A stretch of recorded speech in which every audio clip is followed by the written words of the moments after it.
કેન્દ્રીય બજેટને મુખ્યમંત્રી ભૂપેન્દ્ર પટેલે આવકાર્યું છે। તેમણે ટાંક્યું કે પીએમ મોદીએ હંમેશા સામાન્ય લોકોને પ્રાધાન્ય આપ્યું અને તેમના નેતૃત્વમાં વિકસિત અને આત્મનિર્ભર ભારત માટે રિફોર્મ એક્સપ્રેસને આગળ ધપાવતું આ બજેટ છે।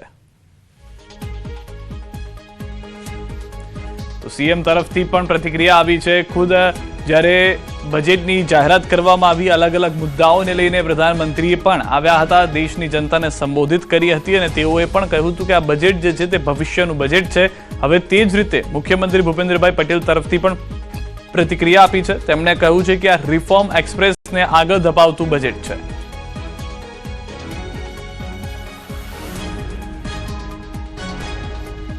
વડાપ્રધાન શ્રી નરેન્દ્રભાઈ મોદીએ હંમેશા સામાન્ય લોકોને પ્રાધાન્ય આપ્યું છે। તેમના નેતૃત્વમાં રિફોર્મ એક્સપ્રેસને આગળ ધપાવતું આત્મનિર્ભર વિકસિત ભારત માટેનું આ બજેટ છે। માનનીય વડાપ્રધાન શ્રીના નેતૃત્વમાં નાણામંત્રી શ્રીમતી નિર્મલા સીતારામનજીએ સતત 9મી વાર બજેટ રજૂ કરવા માટે અભિનંદન પાઠવું છું। કર્તવ્ય ભવનમાં તૈયાર થયેલું આ બજેટ 3 કર્તવ્યો પર ઝોક આપતું બજેટ છે। તેમાં જ્ઞાન એટલે કે ગરીબ, યુવા, અન્નદાતા અને નારી શક્તિ તથા દિવ્યાંગજનોના પિલર્સ મજબૂત થશે। આ 3 કર્તવ્યોમાં સમાજના બધા જ ક્ષેત્રોને અને દરેક વર્ગને સૌના સાથ સૌના વિકાસના મંત્રથી આવરી લેવાનો ખૂબ જ સરાહનીય અભિગમ રાખવામાં આવ્યો છે। ઇન્ફ્રાસ્ટ્રક્ચર, ઇન્ડસ્ટ્રીઝ, કટિંગ એજ ટેકનોલોજી, સેમિકન્ડક્ટર, ડેટા સેન્ટર્સ જેવા ક્ષેત્રો પર ખાસ ફોકસ કરવામાં આવ્યું છે। એમએસએમઈ પર ભાર મૂકવામાં આવ્યો છે। તેનાથી લઘુ અને સૂક્ષ્મ ઉદ્યોગોને મોટો ફાયદો થશે। મેન્યુફેક્ચરિંગ ક્ષેત્રમાં ઉદ્યોગોને જે પ્રોત્સાહનો જાહેર કરવામાં આવ્યા છે તે પણ ગુજરાતના મેન્યુફેક્ચરિંગ સેક્ટરને બૂસ્ટઅપ કરશે। પૂર્વ ભારતના દાનકુનીથી સુરત સુધીના ડેડિકેટેડ ફ્રેટ કોરિડોરથી રાજ્યના વેપાર ઉદ્યોગ અને ઉત્પાદન ક્ષેત્ર માટે ઝડપી લોજિસ્ટિક સેવાઓ મળતી થશે। ટેક્સટાઇલ સેક્ટરને વધુ ઉત્તેજન આપવા જાહેર કરવામાં આવેલી 6 જેટલી યોજનાઓનો લાભ ગુજરાતના ટેક્સટાઇલ સેક્ટરને મળશે। 3 કેમિકલ પાર્ક્સની જાહેરાત તથા બાયોફાર્મા ઇન્ડસ્ટ્રીઝ માટે 10,000 કરોડની જે જાહેરાત થઈ છે તેનો પણ લાભ ગુજરાતના આ ક્ષેત્રના ઉદ્યોગને મળશે। ગુજરાત દેશમાં મ્યુનિસિપલ બોન્ડ ઇસ્યુમાં અગ્રેસર રહ્યું છે। આ બજેટમાં મ્યુનિસિપલ બોન્ડ માટે જે પ્રોત્સાહન જાહેર થયા છે તેનો લાભ ગુજરાતની મ્યુનિસિપાલિટીઝને પણ મળશે। 5 લાખથી વધુ વસ્તીવાળા ટિયર 2, ટિયર 3 શહેરોને સિટી ઇકોનોમિક રિજિયન બનાવવાની જાહેરાતથી રાજ્યના નાના શહેરોનો સુગ્રથિત વિકાસ વેગવંતો બનશે। જામનગરમાં ગ્લોબલ ટ્રેડિશનલ મેડિસિન સેન્ટરને અપગ્રેડ કરવાની જાહેરાતથી પરંપરાગત ઔષધિઓના સંશોધનનો વ્યાપ વિશ્વભરમાં થશે। લોથલ અને ધોળાવીરાનો દેશની 15 પુરાતત્વ વિરાસત ક્લસ્ટર ટુરિઝમ ડેવલપમેન્ટમાં સમાવેશ થયો છે। તેનાથી પ્રવાસન દ્વારા ગુજરાતમાં વિરાસત બી વિકાસ બીનો અભિગમ સાકાર થશે। દેશમાં 20 આઇકોનિક પ્રવાસન સ્થળો માટે 10,000 ટુરિસ્ટ ગાઈડ તૈયાર કરવાની યોજનાથી ગુજરાતના આઇકોનિક ટુરિસ્ટ પ્લેસમાં સ્થાનિક રોજગારીઓને તકો વધશે। કૃષિ, પશુપાલન, મત્સ્ય ઉદ્યોગ, સ્વસહાય જૂથો, ગ્રામીણ અર્થતંત્ર સૌના વિકાસને પ્રાધાન્ય અપાયું છે। વડાપ્રધાનશ્રીએ હંમેશા કરદાતાઓનું સન્માન કર્યું છે અને તેમને દેશના વિકાસના ચાલક બળ ગણાવ્યા છે। આ બજેટમાં પણ કરદાતાઓના સન્માનનો ખ્યાલ રાખીને પ્રમાણિકતા વધે તે દિશામાં કરવેરા ભરવામાં રહેલી ક્ષતિને ગુનો નહીં પરંતુ ભૂલ ગણીને સજાના બદલે દંડની જોગવાઈ કરી છે। સમગ્રતા આ બજેટ સર્વસમાવેશી, સર્વસ્પર્શી અને સામાન્યમાં સામાન્ય માનવી સહિત સૌના સર્વગ્રાહી વિકાસ, કલ્યાણ અને આત્મનિર્ભર વિકસિત ભારત માટેના તેમના યોગદાનને વધુ પ્રેરણા આપતું બજેટ છે। અન્ય સમાચારો પર નજર કરીએ। તાપીના ઉચ્છલમાં આવેલા પાંખરી પાસે એમ્બ્યુલન્સમાં દારૂની હેરાફેરી પકડાઈ છે। 6 લાખથી વધુનો ભારતીય બનાવટનો વિદેશી દારૂ જપ્ત થયો છે। તાપી એલસીબીએ ચોક્કસ બાતમીના આધારે એમ્બ્યુલન્સમાં લઈ જવાતો દારૂ ઝડપી પાડતા બુટલેગરોમાં ફફડાટ ફેલાયો છે. પોલીસે 6,32,000થી વધુનો દારૂના જથ્થા સહિત એમ્બ્યુલન્સ મળી કુલ 11,37,000થી વધુનો મુદ્દામાલ જપ્ત કર્યો. સાથે જ એક આરોપીને પકડી પાડી કાયદેસરની કાર્યવાહી હાથ ધરી છે. તો ઉચ્છલમાં એમ્બ્યુલન્સમાં દારૂની હેરાફેરી લઈને પકડાયો હોવાની જાણકારી, વધુ માહિતી ન્યૂઝ 18 સંવાદદાતા હેમંત પાસેથી મેળવીશું. જી હેમંત, વધુ શું જાણકારી છે સમગ્ર કેસમાં? સિદ્ધાર્થ, ચોક્કસથી જણાવી દઉં કે આ તાપી જિલ્લાના ઉચ્છલ તાલુકામાં નેશનલ હાઈવે 53 જે મહારાષ્ટ્રમાંથી પસાર થાય છે અને મહારાષ્ટ્રમાંથી ગુજરાતમાં દારૂ ઘુસાડવાનો એક અજીબોગરીબ કિસ્સો સામે આવ્યો છે. એમ્બ્યુલન્સમાં લગભગ 6 લાખથી વધુનો દારૂ તાપી એલસીબીએ બાતમીના આધારે પકડી પાડ્યો છે અને એક આરોપીને હાલ તો અટકાયત કરવામાં આવી છે અને દારૂ ક્યાં લઈ જવા હતો એ દિશામાં હાલ તો તપાસ કરવામાં આવી રહી છે. આભાર હેમંત સમગ્ર માહિતી બદલ. તો હાલમાં દારૂ ક્યાંથી લાવીને, કોની પાસેથી લાવીને, કોને આપવામાં આવતો હતો, એ તમામ મુદ્દામાં તપાસ શરૂ થઈ ચૂકી છે. વડોદરાના ગોત્રીમાં દારૂની મહેફિલનો વિડીયો વાયરલ થયો છે. ગોત્રી પોલીસ સ્ટેશનની હદમાં વિદેશી દારૂની બોટલ સાથે પાર્ટી કરવામાં આવતી હતી. પોલીસના કોઈ પણ ડર વિના સોશિયલ મીડિયા પર દારૂ પાર્ટીનો વિડીયો અપલોડ થયો. વાયરલ વિડીયોમાં ડાન્સ સાથે દારૂ પીતા નબીરાઓ નજરે પડ્યા. વાયરલ વિડીયોની ન્યૂઝ 18 ગુજરાતી પુષ્ટિ નથી કરતું. દ્રશ્યોમાં પણ આપ જોઈ રહ્યા છો, ડાન્સ સાથે દારૂ પીતો આ વિડીયો જે છે તે વાયરલ થયો છે. કેટલાક લોકોનું કહેવું છે કે સોશિયલ મીડિયામાં ખુલ્લેઆમ આ વિડીયો મૂકવામાં આવ્યો હતો અને ગોત્રીમાં દારૂની મહેફિલ જે ચાલી રહી હતી એ દરમિયાન જે લોકોને આપ જોઈ રહ્યા છો તે પાર્ટી કરી રહ્યા હતા. સુરતમાં કાર ચાલક અને પોલીસ કર્મી વચ્ચે ઝપાઝપી મામલે ઉધના પોલીસે આરોપી કાર ચાલક સુનિલ મિસ્ત્રીની ધરપકડ કરી છે. નો પાર્કિંગમાંથી કાર ટોઈંગ કરવા મુદ્દે પોલીસ સાથે કરી હતી ઝપાઝપી. સોશિયલ મીડિયા પર ઝપાઝપીનો વિડીયો વાયરલ થતા પોલીસ એક્શનમાં આવી. સિલિકોન શોપિંગ પાસે કાર છોડાવવા ચાલકે ફરજમાં રૂકાવટ કર્યાનો આરોપ છે. ટ્રાફિક પોલીસની ફરિયાદના આધારે ઉધના પોલીસની કાર્યવાહી. આરોપ છે કે નો પાર્કિંગમાં ગાડી પાર્ક કરવામાં આવી હતી. ટ્રાફિક પોલીસ 4 વ્હીલને ટોઈંગ કરતા કાર ચાલકે ટ્રાફિક પોલીસ સાથે અભદ્ર વર્તન કર્યું. કાર ચાલક દ્વારા ટ્રાફિક પોલીસ કર્મી સાથે ઝપાઝપીની ઘટના કેમેરામાં કેદ થઈ. ટ્રાફિક પોલીસ કર્મી દ્વારા ઉધના પોલીસ સ્ટેશનમાં કાર ચાલક વિરુદ્ધ ફરિયાદ કરવામાં આવી હતી.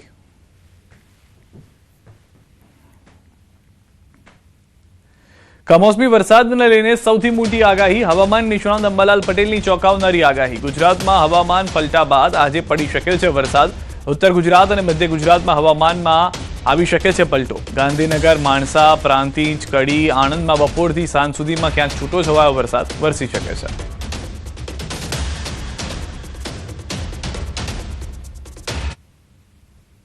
લગભગ આજ બપોરથી સાંજ સુધીમાં ઉત્તર ગુજરાત અને મધ્ય ગુજરાતના કેટલા ભાગોનું હવામાન પલટાવાની શક્યતા રહે છે. જેમાં ઉત્તર ગુજરાતના ભાગો ગાંધીનગર, માણસા, પ્રાંતિજ તેમજ કડી અને હિંમત, ઈડરના કોઈ ભાગ, સાબરકાંઠાના કેટલાક ભાગો તેમજ લગભગ આણંદના ભાગો, મધ્ય ગુજરાતના અન્ય ભાગો આજ બપોરથી સાંજ સુધીમાં કેટલાક ભાગમાં છાંટા પડવાની શક્યતા રહે છે. હિમાચલ પ્રદેશમાં હિમવર્ષાનો કહેર યથાવત છે. ચોતરફ જોવા મળ્યા છે બરફના ગંજ. સતત થઈ રહેલી હિમવર્ષાને કારણે રસ્તાઓ પર જામ્યા છે બરફના ઢગલા. મનાલી અને સોલાન વેલીમાં વહેલી સવારથી અવિરત થઈ રહેલ હિમવર્ષાને કારણે પ્રવાસીઓમાં ખુશીનો માહોલ છે. જોકે સતત હિમવર્ષાને કારણે વાહન ચાલકો સહિત અનેક લોકો અધવચ્ચે અટવાઈ ગયા છે. અનેક વાહનો પર જોવા મળ્યા છે બરફના ઢગલા, તો વૃક્ષો ઉપર પણ પથરાઈ છે બરફની ચાદર. અમે અત્યારે હિમાચલ પ્રદેશના મનાલીમાં છીએ અને સ્નોફોલ અત્યારે ફરી શરૂ થયો છે. જ્યાં નજર કરીએ ત્યાં હિમવર્ષા જોવા મળી રહી છે. જે સહેલાણીઓ છે તે દૂર દૂરથી આવી રહ્યા છે. અદ્ભુત માહોલ જોઈ રહ્યા છે. આપ જે પ્રમાણે દ્રશ્યોમાં જોઈ શકો છો કે તમામ જે વૃક્ષો છે તે વૃક્ષો પર પણ બરફ અત્યારે જોવા મળી રહ્યો છે. જે બરફના જે પહાડો અત્યારે જોવા મળી રહ્યા છે અને મોટી સંખ્યામાં હોટલ ઉપર સહેલાણીઓ પણ જોવા મળી રહ્યા છે. હોટલ ઉપર બરફ જોવા મળી રહ્યો છે અને મોટી સંખ્યામાં જે બરફ વરસાદની જે મજા માણવા જે આવ્યા છે સહેલાણીઓ, તે મજા પણ લઈ રહ્યા છે. આપને દ્રશ્યો પણ બતાવીશ કે આ હોટલનો જે ઉપરનો ભાગ છે ત્યાં પણ બરફ જ બરફ જોવા મળી રહ્યો છે. સ્નોફોલ ચાલુ હોવાથી બરફના અત્યારે થર જામતા જોવા મળી રહ્યા છે. પેલું બાસ્કેટબોલ ગ્રાઉન્ડ છે ત્યાં પણ બરફ જામેલો જોવા મળી રહ્યો છે અને જે વૃક્ષો છે તેના પાન ખરી ગયા છે અને તેના પર અત્યારે બરફ જ જોવા મળી રહ્યો છે. આમ હિમાચલ પ્રદેશના હવામાન વિભાગ દ્વારા જે આગાહી કરવામાં આવી છે કે 1લી, 2જી અને 3જી તારીખે ભારે સ્નોફોલ થવાનો છે અને તે પ્રમાણે જ અત્યારે ભારે સ્નોફોલ થઈ રહ્યો છે. લોકો મજા તો માણી રહ્યા છે, પરંતુ અનેક લોકો અટવાયા પણ છે. રસ્તાઓ પર પણ બરફ હોવાથી અત્યારે 4x4 ગાડીઓને જ પરમિશન આપવામાં આવી છે. અન્ય ગાડીઓને ઉપર આવતા રોકવામાં આવી રહી છે. કિશોર તુવર, ન્યૂઝ 18 ગુજરાતી, મનાલી. મહેસાણાના ઊંઝા તળાવમાં ડૂબતા યુવક માટે ફાયર બ્રિગેડ દેવદૂત સાબિત થઈ છે. ફાયર બ્રિગેડની ટીમને કોલ મળતા જ તાત્કાલિક ઘટના સ્થળે પહોંચી તળાવમાં ડૂબી રહેલી 47 વર્ષીય યુવકને બચાવવા રેસ્ક્યુ હાથ ધરવામાં આવ્યું હતું. ફાયરની ટીમે ભારે જહેમત બાદ યુવકને સહી સલામત બહાર કાઢતા યુવકે રાહતનો શ્વાસ લીધો હતો. અમદાવાદ મહાનગરપાલિકાની બેદરકારીના કારણે શહેરના ગોતા વિસ્તારમાં સ્થાનિકો છેલ્લા ઘણા મહિનાઓથી હાલાકીનો સામનો કરી રહ્યા છે. ગોતા વિસ્તારમાં આવેલી કોરસ હાઇટ્સ સાથે આવેલા અમદાવાદ મહાનગરપાલિકાની ઘોર બેદરકારીના કારણે છેલ્લા 1 મહિનાથી ગટરના પાણી ઉભરાવાની સમસ્યાએ ગંભીર રૂપ ધારણ કર્યું છે. ભર શિયાળે ગટરના ગંદા પાણીથી સ્થાનિકો પરેશાન બન્યા છે, જેને કારણે મચ્છરોનો ત્રાસ વધતા રોગચાળાનો ભય સતાવી રહ્યો છે. સ્થાનિકોએ વારંવાર રજૂઆત કરવા છતાં તંત્ર દ્વારા આજ દિન સુધી કોઈ નિરાકરણ લાવવામાં નથી આવ્યું, જેને પગલે સ્થાનિકોમાં ભારે રોષ જોવા મળી રહ્યો છે. અમદાવાદના ગોતા વિસ્તારમાં ગટર ઉભરાવાની સમસ્યાને કારણે લોકો ત્રાહિમામ પોકારી ચૂક્યા છે. ગોતા વિસ્તારની અંદર એક તરફ જ્યાં લોકોએ કરોડોના મકાન બુક કર્યા, ઘર બુક કર્યા, ત્યાં જ ગટરની પાણીની સમસ્યાને કારણે અહીં લોકો ત્રાહિમામ પોકારી ચૂક્યા છે. ગંભીર બીમારીઓના પણ લોકો ભોગ બની રહ્યા છે. આપ જોઈ રહ્યા છો આ ગોતા વિસ્તારના દ્રશ્યો કે જ્યાં ગટરના પાણી ઉભરાવાની સમસ્યા છે, છેલ્લા 1 મહિનાથી છે અને તેને કારણે લોકો પરેશાન થતા જોવા મળી રહ્યા છે. અહીંથી પસાર થવું હોય તો મોઢા પર રૂમાલ બાંધીને લોકો પસાર થાય છે. ચાલતા જ્યારે લોકો પરેશાન થતા હોય ત્યારે આવી પરિસ્થિતિ વચ્ચે લોકો સાથે પણ વાતચીત કરવાનો એક પ્રયત્ન કરીશું, કારણ કે રાતના સમયે પણ સૌથી વધારે મુશ્કેલી લોકો અનુભવતા હોય છે. એમાં પણ મચ્છરનો ત્રાસ વધી ગયો છે. મને શું કહેશો, કેટલા સમયથી આ પ્રકારની પરિસ્થિતિ છે એ પણ જણાવશો કે કેટલી ફરિયાદ કરીને કેવી રીતે શું જવાબ મળ્યા?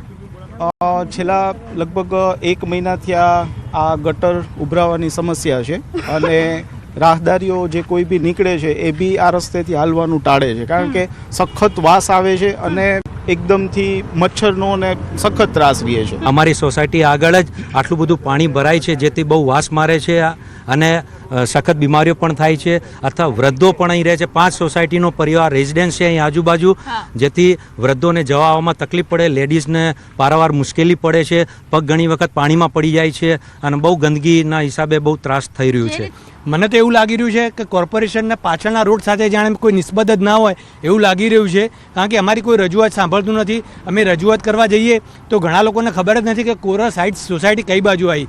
જેટલી વાર અમે રજૂઆત કરવા જઈએ છીએ એટલી વાર એમને એવું જ પૂછવું પડે છે કે સોસાયટી કઈ બાજુ આવી છે. તો અમે એએમસીના ટેક્સ આપીએ છીએ, તો શેના માટે? કંઈ મફતના ટેક્સના પૈસા આપીએ છીએ, તો એમને ધ્યાન તો રાખવું જોઈએ ને. અમારી સોસાયટીને કોઈ ધ્યાન જ નથી. હવે 1 મહિનાથી આ પ્રોબ્લેમ છે.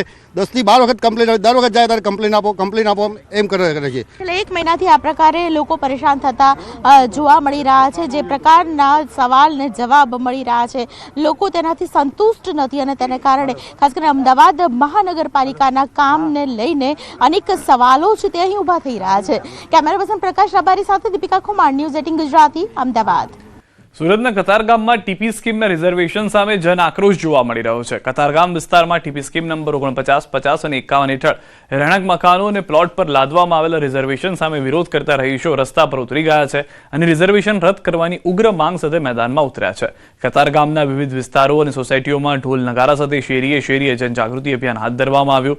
આ અભિયાન દરમિયાન રહીશોને ટીપી સ્કીમ હેઠળના રિઝર્વેશનની ગંભીરતા, તેના કાનૂની અને સામાજિક પરિણામો અંગે વિસ્તૃત માહિતી આપવામાં લોકોનું કહેવું છે કે આ રિઝર્વેશનથી અનેક પરિવારોના ઘર અને પ્લોટ જોખમમાં મુકાઈ ગયા છે.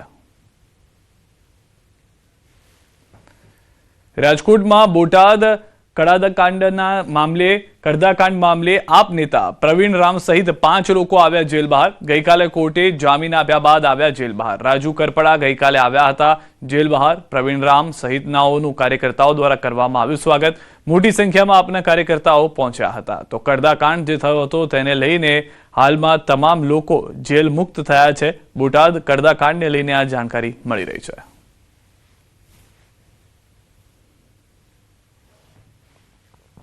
અંબાજીના ગબ્બર ખાતે યોજાયેલા 51 શક્તિપીઠ પરિક્રમા મહોત્સવનો ત્રીજો અને અંતિમ દિવસ ઉજવાયો. મહોત્સવના અંતિમ દિવસે વિધાનસભા અધ્યક્ષ શંકરભાઈ ચૌધરી ગબ્બર પહોંચ્યા હતા. પરિક્રમા પૂર્વે તેમણે અંબાજી મંદિરમાં મા અંબાના દર્શન કર્યા હતા. ગબ્બર પહોંચતા જ આદિવાસી સમાજના લોકો દ્વારા પરંપરાગત ઢોલ અને લેઝિમ સાથે વિધાનસભા અધ્યક્ષનું ભવ્ય સ્વાગત કરવામાં આવ્યું. મોટી સંખ્યામાં ભક્તોએ અંતિમ દિવસની પરિક્રમામાં ભાગ લઈ 51 શક્તિપીઠ મંદિરોમાં દર્શન કરી ધન્યતા અનુભવી. આ સાથે યાત્રાધામ વિકાસ બોર્ડના સચિવ, જિલ્લા કલેક્ટર સહિત અનેક અધિકારીઓ પણ પરિક્રમામાં જોડાયા હતા.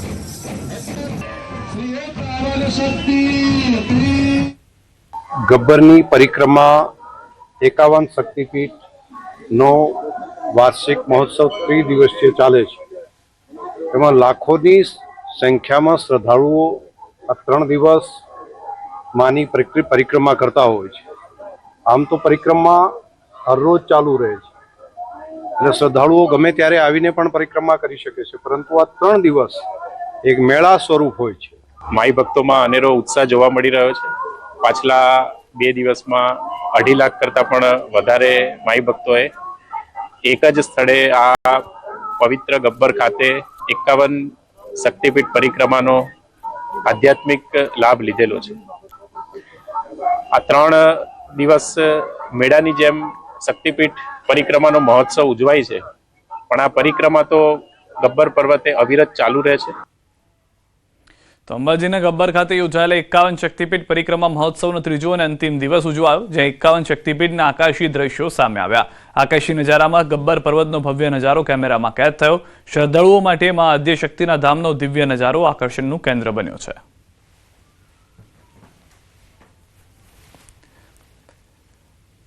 અંબાજીના ગબ્બર ખાતે 51 શક્તિપીઠ પરિક્રમા મહોત્સવમાં પરિક્રમા દોડ સ્પર્ધાનું આયોજન કરાયું, જે 2.7 કિલોમીટર લાંબો પરિક્રમા પથ ઉપર 1950 જેટલા પગથિયા આવેલા છે. તેના માટે આ દોડ સ્પર્ધા માટે 4 કેટેગરીમાં 3 ઇનામ આપવાનું આયોજન વહીવટીતંત્ર તથા મંદિર દેવસ્થાન ટ્રસ્ટ દ્વારા કરવામાં આવ્યું. આ પરિક્રમા દોડ સ્પર્ધામાં 4 કેટેગરીમાં 1000 જેટલા દોડવીરોએ ભાગ લીધો હતો. દાંતા તાલુકાનો એક વિદ્યાર્થી જે પરિક્રમા મહોત્સવમાં દર્શન કરવા આવેલો હતો, તેને આ સ્પર્ધામાં ભાગ લઈ માત્ર 17 જ મિનિટમાં 2.7 કિલોમીટરના 1950 પગથિયા સર કરીને પ્રથમ નંબરે વિજેતા બન્યો હતો.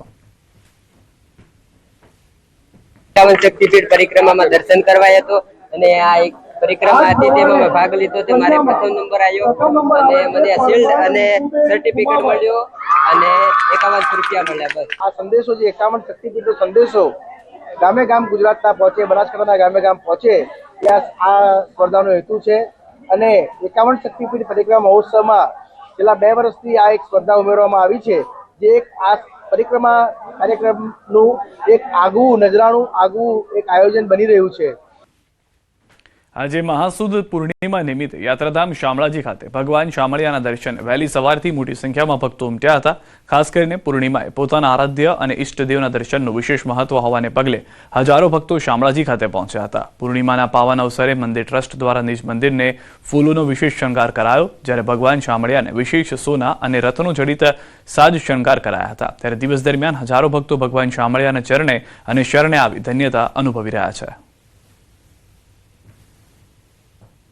આજરોજ શામળાજી મંદિર ખાતે ભગવાનને સુંદર રીતે વસંત પંચમીથી માંડીને હોળી ધૂળેટી સુધી ભગવાનના સફેદ સુંદર કોટનના વાઘા અને રંગોત્સવ તરીકે ઉજવાતો આ માસ, જેમાં નિત્ય ભગવાનને અબીર ગુલાલ કંકુ વડે રંગાતા હોય એવો સુંદર મજાનો ભાવ કરવામાં આવતો હોય. ભગવાનના સુંદર સફેદ વાઘાને સુંદર રીતે દાગીનાથી સુસજ્જ કરી ભગવાનની અત્યારે સુધીમાં શણગાર આરતી પર્યંતની સેવા પૂર્ણ થઈ છે. અરવલ્લી જિલ્લામાં આવેલું જે શામળાજી મંદિર છે, બહુ ફેમસ, બહુ શ્રદ્ધાળુ લોકો આવે છે અહીંયા દર્શન કરવા માટે. અમે પણ અમારી શ્રદ્ધા પૂરી કરી છે શામળિયા છે, અને આસ્થાથી લોકોના કામ પણ પૂરા થાય છે. ભગવાન પ્રત્યે લોકોની બહુ આસ્થા છે. બહુ હરોળમાં માટે લાંબી લાઈન જોડાય છે. શ્રદ્ધાથી લોકો આવે છે અને દર્શન પણ કરે છે, અને બહુ શાંતિપૂર્વક પૂનમના દિવસે બહુ માહોલ સારો હોય છે અહીંયા. જૂનાગઢ ખાતે 18મી અખિલ ભારત ગિરનાર આરોહણ અવરોહણ સ્પર્ધાનું આયોજન કરવામાં આવ્યું, જેમાં 12 રાજ્યોના 500થી વધુ સ્પર્ધકોએ ભાગ લીધો. જેમાં 4 કેટેગરીના પ્રથમ 10 વિજેતાઓને રોકડ પુરસ્કાર અને ઇનામનું આપી સન્માનિત કરવામાં આવ્યા. આ ઉપરાંત આ સ્પર્ધામાં નશાકારક ડ્રોપ્સ લઈ સ્પર્ધકો ભાગ લેતા હોય તેવા આક્ષેપો સાથે કેટલાક સ્પર્ધકોએ ધારાસભ્ય અને અધિકારીઓને રજૂઆત કરી હતી. सीधी सी बात है कि वो डोप लेके मतलब खेल रहे हैं। तो मेरी यहाँ प्रशासन से यही रिक्वेस्ट है कि आगे जब भी ये कंपटीशन हो तो मतलब इस चीज के लिए वो अवेयर रहें, ताकि हम जैसे बच्चों के साथ इंजस्टिस ना हो और एक फेयर डिसीजन वो कर सके हमारे बिहाफ। ये जो भी कर रहा है लेकिन गलत कर रहा है और उसका मतलब एक सॉल्यूशन होना चाहिए कुछ। यहाँ डॉग टेस्ट शिकायत की है, आज तंत्र को शिकायत की है मेडिकल जी, रिपोर्ट के लिए। हाँ मैंने यही शिकायत की है कि जब कंपटीशन होता है तो बच्चों का HB लेवल चेक करें, उनका मेडिकल जो है उनको वो चेक करें प्रोपर तरीके से। સ્પર્ધામાં આજે જે લોકોએ 1 થી 10 નંબર પ્રાપ્ત કરેલા છે એને ખૂબ મોટી ધનરાશિ, ટ્રોફી, પ્રમાણપત્ર અને મેડલ આપી અને સન્માનિત કરવામાં આવેલા છે.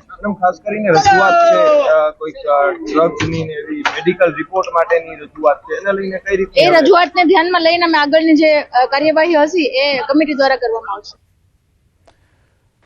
વડોદરામાં ઇન્ટરનેશનલ મેરેથોન યોજાય, જેમાં દેશ વિદેશના દોડવીરોએ ભાગ લીધો. 1.11 લાખથી વધુ દોડવીરોએ મેરેથોનમાં નોંધણી કરાવી ભાગ લીધો.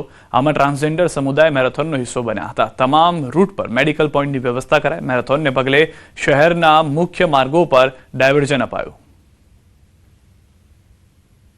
જ્યારે માનનીય વડાપ્રધાન શ્રી ખેલો ઇન્ડિયા અને ફિટ ઇન્ડિયા મુવમેન્ટનું પ્રોત્સાહન આપતા હોય, માનનીય મુખ્યમંત્રી શ્રી અને નાયબ મુખ્યમંત્રી શ્રી અને તમામ ગુજરાતના નેતૃત્વ ખેલો ગુજરાત અને ફિટ ઇન્ડિયાનું જ્યારે નેતૃત્વ આપતા હોય, વડોદરા માટે ગૌરવની વાત છે જ્યારે 1 લાખ પ્લસ લોકો અહીંયા આજે મેરેથોનમાં જોડાયા છે. આ ગૌરવની વાત ફિટનેસ ઉપર પણ એક મેસેજ આપવાનું છે, બધાને હેલ્થનું પણ એક મેસેજ મેન્ટેન કરવાનું છે. સુંદર રીતે બહુ ઉત્સાહ અને ઉર્જાથી સવારે 4 ને 10 થી ફ્લેગ ઓફ થઈ રહ્યું છે. 42, 21, 10 ને 5 કિલોમીટર ટાઈમ રન, આપણો જવાન રન, આપણો દિવ્યાંગ રન, બધા જ રન, NGO પ્લેજ રન ખૂબ સુંદર રીતે ફ્લેગ ઓફ થયું. ખૂબ આનંદ છે. સમાચારોમાં અત્યારે બસ આટલું જ. આપ જોતા રહો ન્યૂઝ 18 ગુજરાતી.